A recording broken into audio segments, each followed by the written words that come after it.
How's it going, everyone? Welcome to episode one of ABMA Tuesdays. My name is Matthew Mercado, and I'm joined by Trisha Alcantara and Mika Cinto. Say hi, guys. Hi. Hello.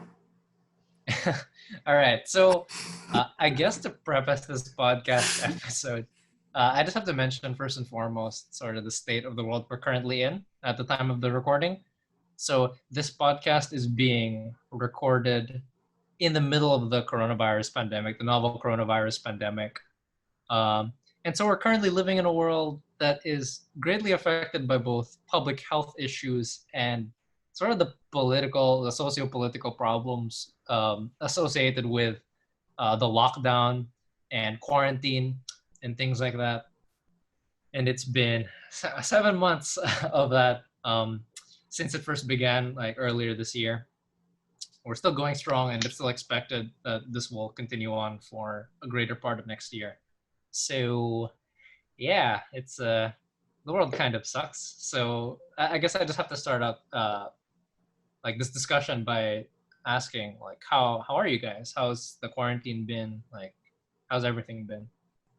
For me, quarantine's been like a pretty hard time in general. It's been almost like how many months? Like seven-ish.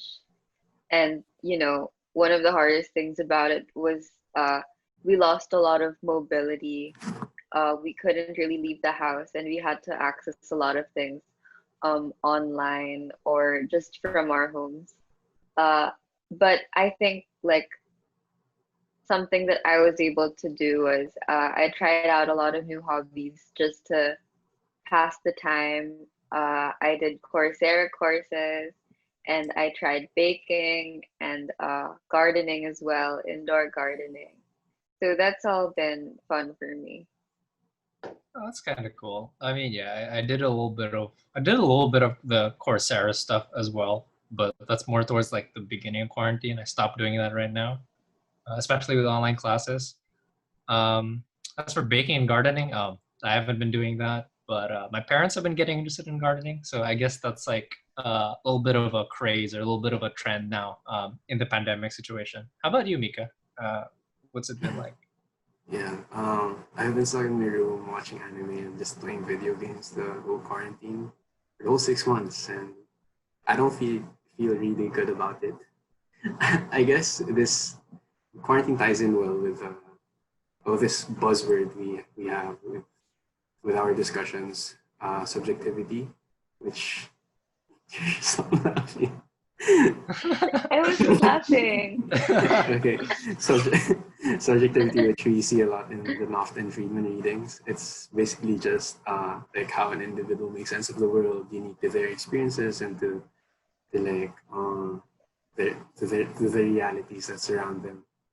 So yeah, I don't feel particularly productive in the modern sense with what I do, but I think it's best that I keep it that way for my own sanity. So yeah. Okay, that is kind of interesting. So personally, I've also been doing those things. I've also been like, for the most part, I've been locked in my room watching like TV shows, playing video games. Also for the sake of most of the viewers out there, so the reason why we mentioned Noft and Friedman was because this podcast is based on our social science classes, and so module one discussed both Friedman and Noft's reading. So yeah. Uh, it's kind of interesting that discussion about productivity because I'm seeing two very different like perspectives of actions done during quarantine. One that's very sort of productive in the societal sense, and one that's not as productive, but I think is still pretty important for people. So I think one of the questions that I'm sort of left asking myself right now is why is it like this, right? Why do we have such this weird duality between something that makes you feel good, something that is productive, and something that isn't as productive but can also make you feel good, like in one way or another? Yeah, I think what this quarantine really highlights is the issue of toxic productivity and like how the idea of productivity being so profit driven kind of alienates ourselves from like the things we do during this quarantine. Like take for example me.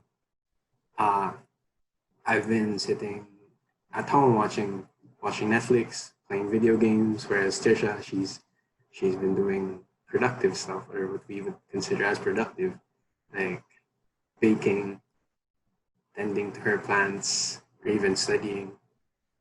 Because whenever I would read like manga, with each page I turn, it feels like I'm missing out on a lot of the modules I have on Canvas. So yeah, I feel like this ties as well with the graphic I saw on IG, which I'll just put up on the screen. It, I think what's really harmful with this notion is that not only do people view you as unproductive when you do things that aren't driven by profit, it's also that you're conditioned to view yourself as unproductive. And I feel like with with things like this, you kind of lose yourself a bit, especially in this quarantine. That is true. Yeah. Definitely. Yeah. But yeah, like yeah, I guess you have something to say, Trisha. Like I was going to say like how does this happen, but like yeah, like you. Okay. I thought I was gonna go right after me, so sorry. Oh yeah. Um, uh, Definitely, I feel like I've been very productive in quarantine, but mostly because I have felt a pressure to be productive. Uh, Mika mentioned that you're there's like a duality between what he's doing and what I'm doing, and that what I'm doing could be considered productive in a modern sense or like even a capitalist sense, and what he's doing isn't necessarily considered productive.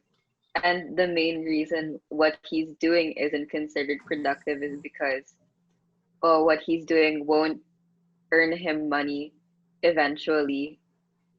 Because like in this society, there's a need to better yourself and to increase your skills and to gain new talents ultimately so that you can become a better worker who has more to offer in an economic sense. So I guess that's why I've been feeling very pressured to be productive. It is kind of so I like that you mentioned the word modern there because that is a very important like focal point of the discussion on like competition and capitalism, right? We're living in a very modern world. Even with quarantine, we're living in a very modern world. And these are sort of just the consequences of that modernity, right? Like I know for a fact Friedman and Noft said a lot about modernity, even though they were written in very different contexts. It is kind of interesting how they still like apply to the day and age right now.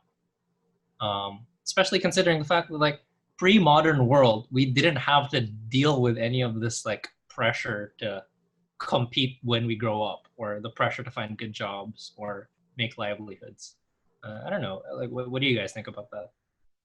Friedman said, he said that modern was kind of used as a relative term that was really affiliated with aspects of capitalist reality.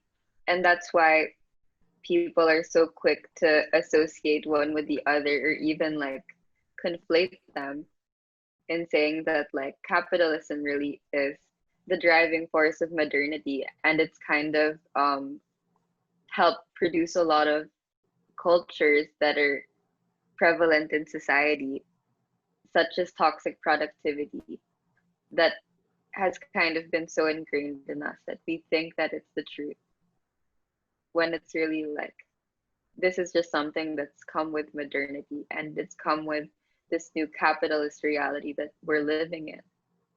Yeah, and I think this ties in well with what we consider now as the new normal. I think in the most practical sense, this is what is modern right now, and like I think this is pretty much in line with what Friedman said. He said that our own approach is to understand modernity as a cultural space, a regime of social experience.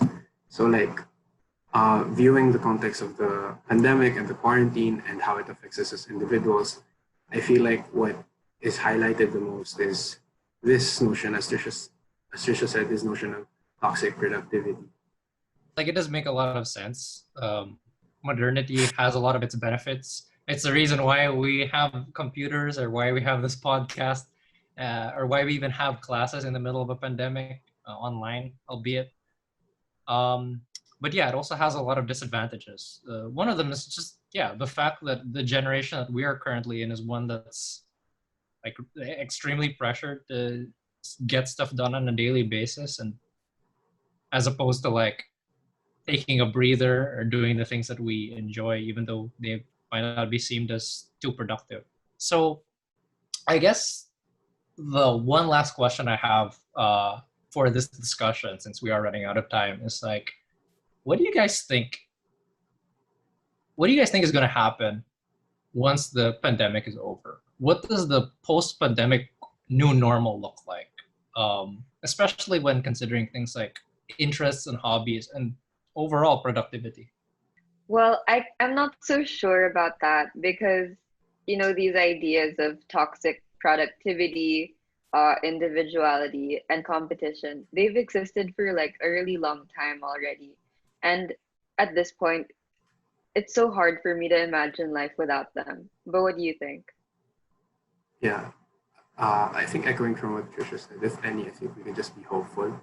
Like these things will still persist in society, but if any, I feel like I'm just hopeful that the pandemic made us understand the ills of that comes with the concept of modernity, and we can be more self-aware of these. So I mean, yeah, I definitely agree with you guys. I think for one thing, it's going to be really hard to predict what's going to happen in the future when we're all done with the lockdown, when we're all done with the pandemic. But it's very important that we sort of all remain hopeful, that we remember like these experiences, and that the people of the world in the future are not only more aware of themselves, but more capable of coping sort of with a lot of the stress and a lot of the pressure that modernity, that competition, that our society has to offer. And with that, I think we are out of time for our first podcast episode. So thank you all for watching. I hope you guys catch us next Tuesday for the next episode of ABMA Tuesdays. Next episode, we're going to be talking about what our lives would be like without modernity. Bye. Bye.